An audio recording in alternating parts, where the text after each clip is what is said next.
Good evening, afternoon or morning. Movie Cat is at the microphone, and today I will talk about the drama, which is based on real events. Once upon a time in Hollywood. You embarrassed me. Yeah, sorry about that. And in order not to lose this channel, I recommend to subscribe. In February 1969, Hollywood actor Rick Dalton, former star of the 1950s Western TV serial Law of the Hunt, is experiencing a crisis. The peak of his popularity is long behind, and now he is only called upon to play villain roles in films where the main roles go to actors much younger than Rick. In a conversation with Dalton, famous producer Marvin Schwartz recalls with nostalgia Rick's most iconic roles in famous films of recent years, in one of which the actor even used a real flamethrower. However, despite all his past merits, the best offer that Dalton receives from the producer is to go to Italy and star in their just emerging spaghetti westerns, which is not very flattering by the standards so skilled actor like Rick. An emotional Rick complains about all this to his friend Cliff Booth, who is war veteran and stuntman. Cliff makes money by driving Rick, who has been deprived of his driver's license, around the city and carrying out his small errands. Cliff hasn't worked as a stuntman for a long time, but despite even more serious professional problems than Rick's one, Cliff maintains an optimistic outlook. For example, Cliff is sure that starring in a movie in Italy is not the end of the world. Slowly, carefully, having driven Rick home in his car, Cliff gets behind the wheel of his own and, with the dash of a professional racer, goes home. Cliff lives in a trailer with his dog, dines on pasta and beer, but unlike constantly reflective Rick Dalton, he is absolutely balanced and seems to be completely satisfied with his life. Meanwhile, actress Sharon Tate and her husband, young but already famous director Roman Polanski, move into a house next door to Dalton. Rick dreams of making friends with the couple because firstly, it's interesting, and secondly, he might get into Polanski's movie. Later that night, Tate and Polanski join Jay Sebring at a celebrity party at the Playboy Mansion. Sebring is Sharon's ex-fiancé, who, after the dissolution of the engagement, remained friendly with both the girl and her new fiancé Polanski. At Rick's house, Cliff, while fixing an antenna, remembers why he can't get a job as a stuntman in Hollywood, even under the patronage of his actor friend.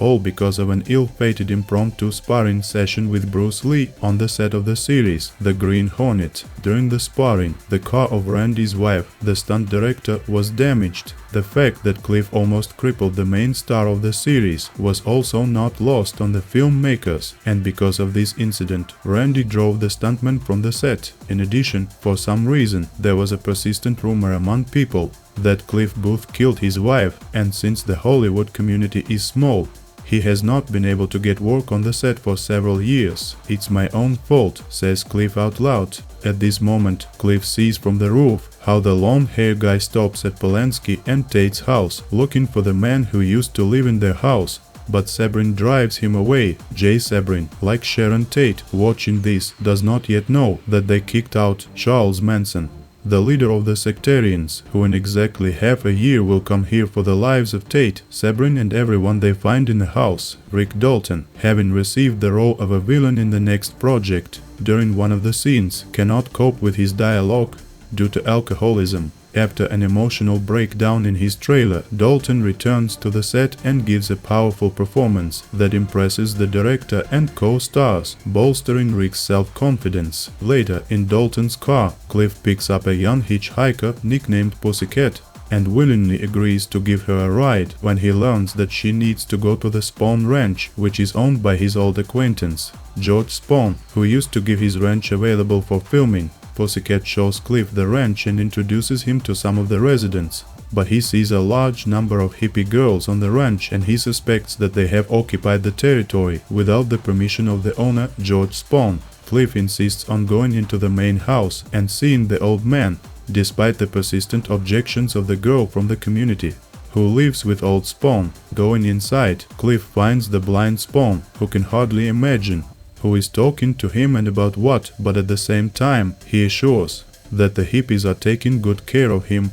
Returning to the car, Cliff sees that one of the few guys in this cult-like community cut his front tire. Cliff punches the vandal and demands that he roll up his sleeves and change the damaged tire. The community leader, Charlie Manson, is missing, so one girl rushes to call a guy named Tex for help.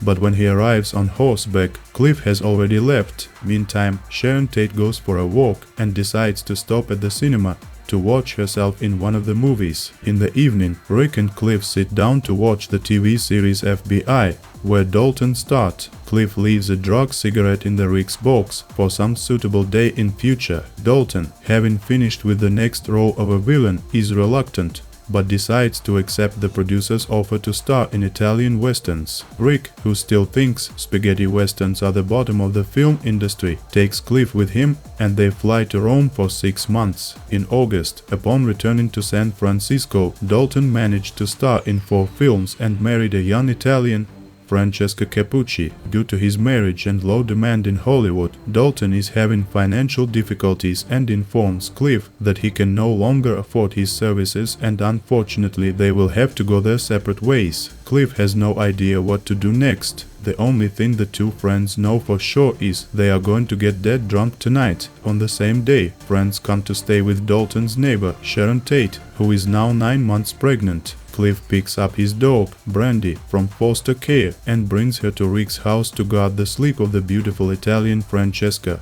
who is tired after a long flight. Then guys go to drink a couple of glasses and a few hours later they return dead drunk to Dalton's house, where Cliff remembers about the drug cigarette. He says, "Tonight is the night," and lights the cigarette.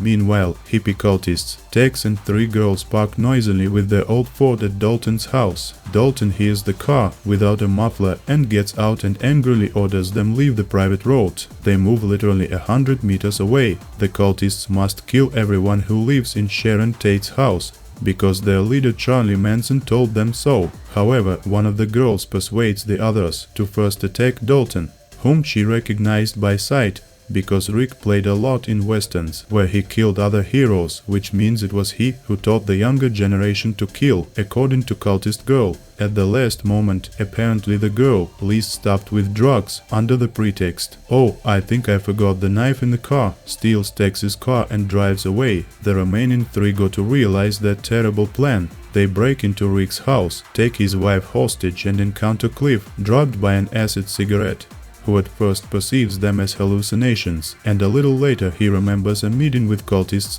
at the Spawn Ranch. Cliff orders his dog Brandy to attack Tex, who is armed with a revolver, and then breaks the brunette's nose with a can throw. Francesca knocks the redhead out, but she gets up and attacks Cliff. Seeing the knife sticking out of his thigh, Cliff smashes her head. The half-dead brunette cultist gets to Tex's gun, whose head Booth had also previously crushed with his foot. The girl goes outside and falls into the pool, where Dalton has been swimming on a mattress all this time and listening to music on headphones, unaware of what is happening inside. Shocked, Dalton takes out a flamethrower, which he took from filming the movie about Nazi, named The 14 Fists of McCluskey, and burns the girl. After some time, the police interrogate the victims, Dalton, his wife and Cliff, after which Cliff is taken to the hospital with a hip wound. Rick tells Cliff that he is a really good friend. Attentioned by the noise, Sabrina approaches the gate and begins a conversation with Dalton about what happened, and Sharon Tate invites Rick to her house over the intercom to meet her guests and drink with. Sharon Tate will never know that Charlie Manson's cultists were coming for her life and the lives of her friends. Thank you for watching, and what's your favorite Tarantino movie? Write in the comments, let's vote. Please subscribe to the channel if you haven't already.